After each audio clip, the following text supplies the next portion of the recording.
नेकी कई काम रूपी वो सेवा, वो तभी एक सफल हो सकती है जब परमात्मा हमारे मन में बस गया हो। परमात्मा को देखकर हर कोई इसी के आश्रय एक अपना हर पल लगाए,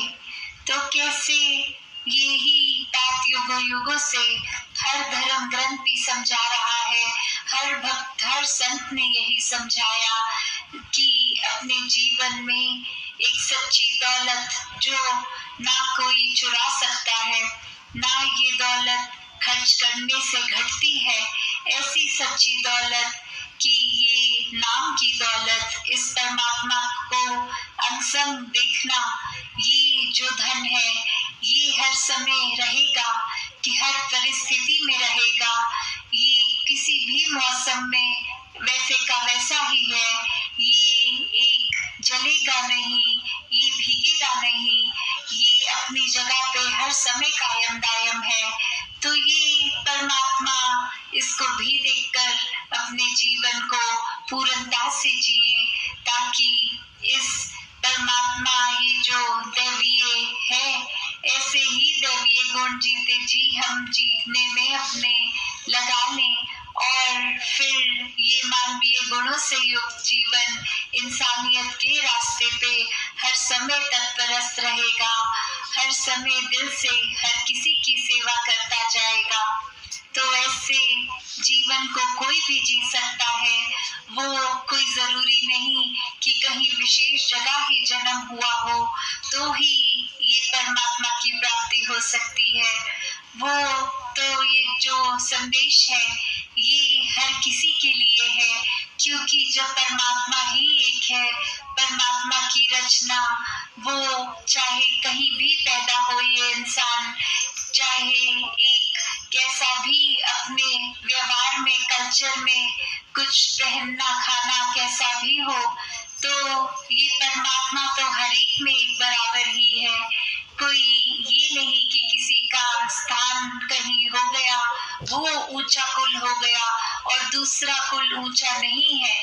तो बात यही संतों ने हमेशा से समझाई कि ये भेदभाव नफरत दिलों से हटाना है, और वो हटाना इस तरह कि जब ये सच्चाई को, इस परमात्मा को देख लिया, तो ये निराकार के आश्रय फिर जो भी एक ये नजर देखती है,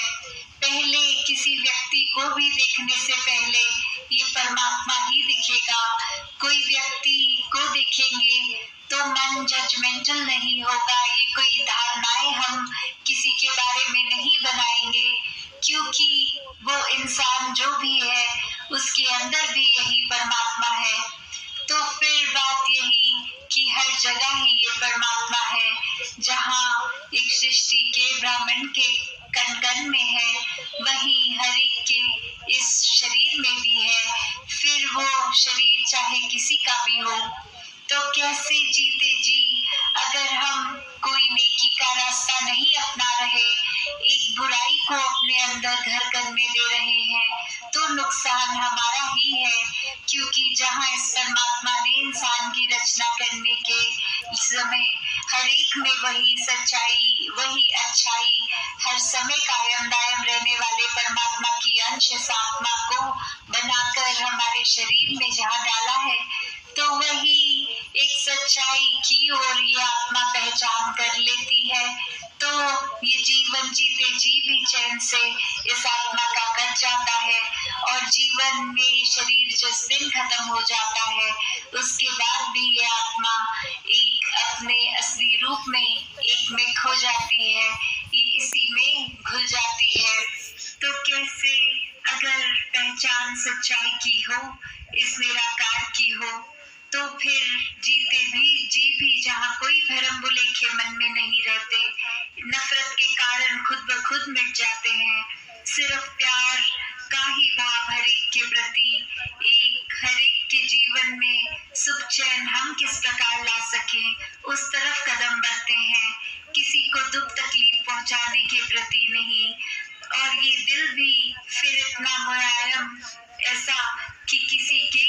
लिए भी वो अरदास ही निकलती है कि किसी की दुख तकलीफ ये निराकार ने उनके जीवन में जिस वजह से भी रखी है, तो किस तरह वो जीवन की उस पड़ाव को भी एक सहजता से अगला व्यक्ति भी पार कर ले, क्योंकि ये निरंकार खुद बहुत सहज है, खुद बहुत स्थिर है। तो जब इस निराकार का, इस स्थिर का सहारा लेते हैं, तो फिर ये बहुत आराम से यात्रा जीवन की कट जाती है। फिर वो दुख चाहे होगा किसी के लिए, तो भी भक्त उस दुख को दुख नहीं समझते, वो तकलीफ अपने मन तक आने ही नहीं देते, रहते वही हैं उस संसार में दुख तकलीफों के बीच में, पर कैसे उसका असर अपने ऊपर नहीं होने देते। तो ये हर किसी के एक हिस्से में ऐसा आनंद आ सकता है जो सुख और दुख से ऊपर की अवस्था, कैसे आनंद में हर कोई हर पल जिए, जहाँ एक संसार में तो मनों में सिर्फ और सिर्फ अलग अलग रंग पकड़ने हैं दुनिया के, कि अभी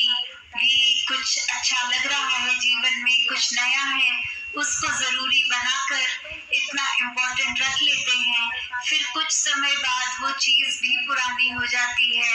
तो उसका अब वो आकर्षण इतना नहीं लगता। तो कैसे दुनिया में तो धन दौलत, घर बार, कुछ भी वस्तु हो,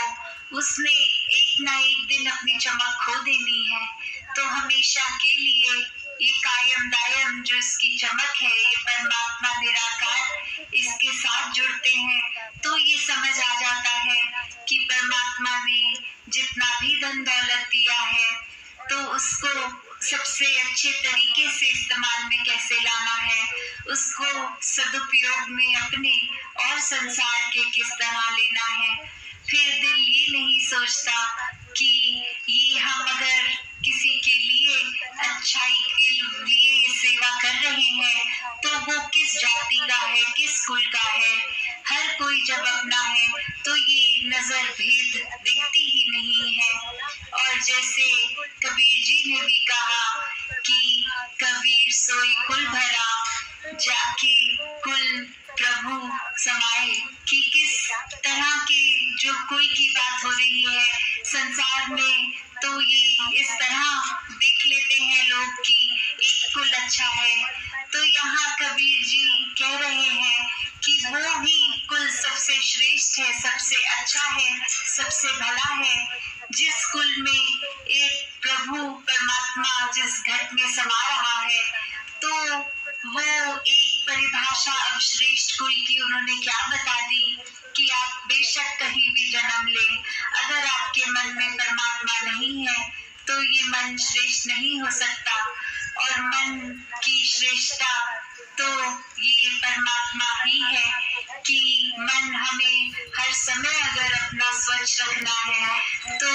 फिर इस परमात्मा को हर समय के लिए इस मन में बसाना है। कुछ समय के मुताबिक नहीं कि दिन में 1-2 घंटे हम भक्ति करेंगे, बाकी दिन हम इस परमात्मा के बारे में सोचेंगे भी नहीं। पर भक्त इसके तरह अपना जीवन इस तरह काटते हैं कि ये परमात्मा तो हर समय है, मन में इसी की सोच पे एक दिल और दिमाग है। तो ये परमात्मा को प्यार करते हुए, इस परमात्मा की याद में बसकर इसको सोचते हुए मन से, और वही हाथ जो इस परमात्मा ने दिए हैं, इससे जो भी दुनियावी काम काज है उसको भी कर लेंगे। तो कैसे भक्तों के लिए श्रेष्ठता ये संसार के बजाय ये परमात्मा होता है कि जिस परमात्मा ने संसार की रचना की, तो एक फायदे का सौदा तो वही है कि उस परमात्मा के साथ जुड़ो, ना कि इस परमात्मा की बनाई गई संसारिक वस्तुओं के साथ। तो ये वस्तुएं जीवन में हो ना हो उसका कोई फर्क नहीं पड़ता, क्योंकि जीवन तो सिर्फ गुजरान मात्र है, सिर्फ गुजारा करने लायक उतना एक प्रयास, एक प्रयत्न करके। और कैसे अगर धन दौलत बहुत कम हो या बहुत ज्यादा भी हो, उससे एक आध्यात्मिक मति, एक संत मति पे कोई फर्क नहीं है। वो तो अपने हर दिन के क्रिया उसी तरह करते हैं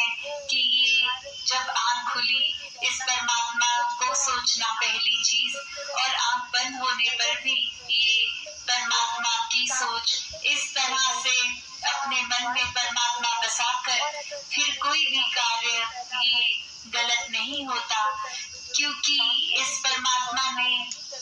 हम चाहे कहीं भी जन्मे हों तो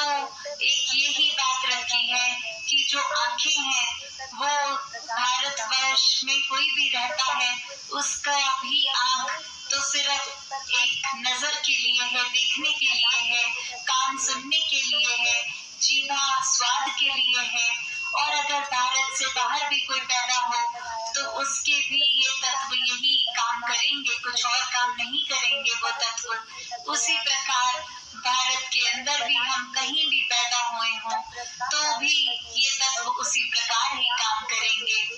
तो बात वही कि जब हर एक में इस परमात्मा ने एक जैसे गुण लगा के वो तत्व दिए तो फिर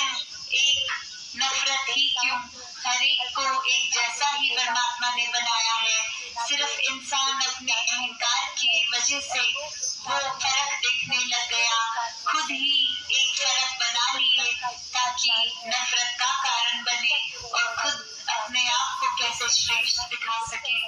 तो ये परमात्मा ने जहाँ एक समान सभी को बनाया है वही ये एक समान रहना, फिर इस संसार में हर पल रहना, ये जिम्मेदारी ये इंसानियत के नाते एक इंसान की बनती है। और वो इंसानियत क्षणभंगुर इंसानियत नहीं, वो तो जब तक का जीवन काल है तब तक हमेशा की रहने वाली इंसानियत, इस परमात्मा से जुड़कर रहने वाली इंसानियत। तो कैसे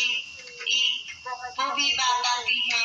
कि अपने जीवन में जहाँ हमने आना है, कितनी देर किसने रहना है, हमको वो समय कितना निर्धारित इस परमात्मा ने किया ये किसी को नहीं पता। तो कैसे जितना भी समय मिला है, जिस उम्र में भी है, वही मुबारक समय है इस परमात्मा को जानने के लिए। जैसे एक कहानी कालिदासी सहारा लेगी कि बहुत समय पहले एक राजा के दरबार के बाहर एक शोर हो रहा था और राजा ने वो बात जाननी चाहिए कि एक शोर क्यों हो रहा है। तो उसका सिपाही आके कहता है कि एक इंसान यहाँ से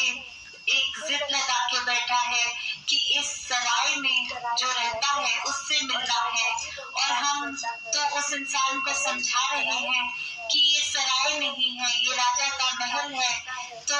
वो उसी जिद पे अटका है कि इस सराय में रहने वाले मालिक को मिलवा दो। तो फिर वही राजा आके कहता है उस व्यक्ति को मेरे पास पेश किया जाए, और जब वो इंसान सामने, तो फिर वही बात कहता है कि आप इस सराय में रहते हैं, और राजा भी वही बात कहता है कि ये महल है, सराय नहीं है। तो कैसे वो इंसान कहता है कि ये अगर आप महल बुला रहे हैं तो ये महल आपका उस तरह ही हुआ था कि आपसे पहले हमारे राज्य में जो राज करते थे वो उनको हरा दिया आपने जंग में, और उनका ये महल आपके कब्जे में आ गया, तो अब ये आपका महल है। तो वो राजा कहता है हाँ बिल्कुल ठीक। तो वो इंसान आगे समझाता है कि ये फिर सराय ही तो हुआ, जिस तरह सराय में इंसान अक्सर आ जा सकता है, एक वो जगह ठिकाना किसी एक सिर्फ गुजरान मात्र, तो वो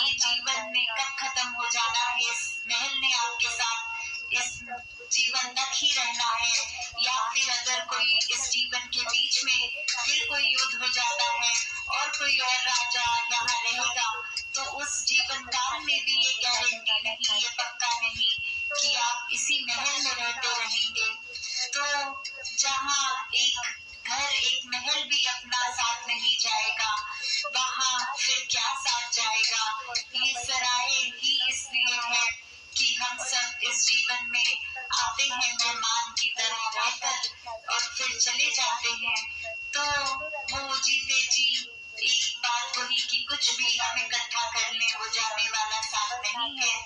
तो इस कहानी का यही निष्कर्ष कि अपने जीवन में हम एक जो भी पल में हैं उसको पूर्णता से जिए, नहीं तो अगला पल पता नहीं कब है हमारा आखिरी। और जीते जी इस परमात्मा से नाता दिल का जोड़ के इसको जान के अनुसरण फिर अगर हम जीवन जिएंगे तो ही वो मुबारक जीवन बन सकेगा, वरना तो फिर यही बात की जीवन में ध्यान अगर इसीलिए लगा लिया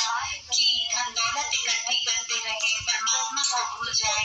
घर बनाते रहें, तो अंत में सिर्फ ये परमात्मा का एहसास के अलावा और कुछ नहीं जाना। जैसे बादशाह सिकंदर के बारे में भी कहते हैं कि वो चाहे दुनिया पे फतेह करके जीत के खाली हाथ गया। तो वही बात कि हम बेशक जीवन में कोई धन कमा भी रहे हैं तो उसमें कोई हर्ज नहीं है, बस प्राथमिकता